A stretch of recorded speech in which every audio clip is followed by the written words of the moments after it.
There's a line on Cabin in the Sky that feels especially revealing and kind of speaks to the idea that continuing on and making music as De La Soul carries a deeper meaning for you guys. And Yeah. I love this line. It said, Cindy said, if y'all stop, then Dave stops. Yeah. And that wouldn't be the sure shot. Yeah.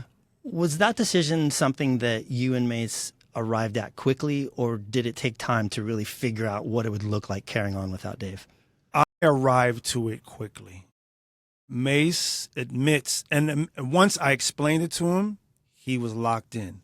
And Mase admits that if I didn't lock in, he would have definitely not locked in. He would have just spiraled down as he was, with us losing him. And I felt it, of course, just as much as him. But I had this, and it's the only way I've been able to explain it. I had this Beat Street moment, like, that hip-hop movie Beat Street, when Ramo dies and Special K turns his moment to shine New Year's Eve into a celebration for Ramo. And that's how I told him. We had this amazing event coming up. It was going to be the release of all of the catalog, a countdown. It was going to be absolutely insane. And I was like, Mase, we have to turn this moment into a celebration for Dave. This is our Ramo moment. And he had tears in his eyes. He's like, yo, Mersh, you're right. So right from there, we knew we was going to do it. Now, this is even before we got to the little private memorial we had at Dave's home. And once we got there around all his family and reminiscing, Cindy, his sister, pulled us to the side, and he was like, look, she had a bunch of other members with her of the family, and she was like, I just really want to talk to you about this. She said, I don't know what y'all have discussed. I don't know what y'all feel about where the group is and where y'all need to be with this now that Dave is gone, but she was like, we would love to still see you press on. And she was like, and that was her exact words. He was like, if y'all stop, Dave stops.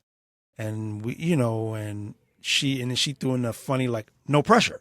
And we all started laughing, and I was like, funny enough, me and Mase have had this discussion and we want to keep going. And everyone hugged and cried. And because, we felt like it was our mission to do so. I think you guys really handled it with a lot of, respect and integrity. Mm-hmm. And I think people have really appreciated the path that you've kind of forged forward. When you finally heard the album mixed and mastered with Dave's verses in place, what was that experience like? Was it more of a celebration of his presence, or did it bring up a lot of complicated emotions? No, definitely a celebration. Because those moments you live through every day, there's definitely more good days. And then there's days where you feel like, wow, man, like Dave should be here. He should be right here in this particular moment, and that's what we went through, obviously, when the catalog got released. It was like, yo, we fought so hard for this moment, and we won control of our masters, and now everything's about to go up. And we was right at the finish line, and he passed away right before the finish line. And it was like that moment of like, I know he can see us, but you want to be able to physically see him enjoying it and sharing that moment. And there's moments we have like that right now. Certain things go on. Oh, we're doing this. Wow, we just got offered this. Wow, Dave's voice on this would be amazing. So it's not easy, but it is Dave life, and Dave Chappelle put it so amazing. And I even said that line in the title track, Cabin in the Sky. Like, Dave Chappelle was like, your brother lived such a dense life. Like, he lived several lives. He got to see so many things. He got to touch so many people's hearts.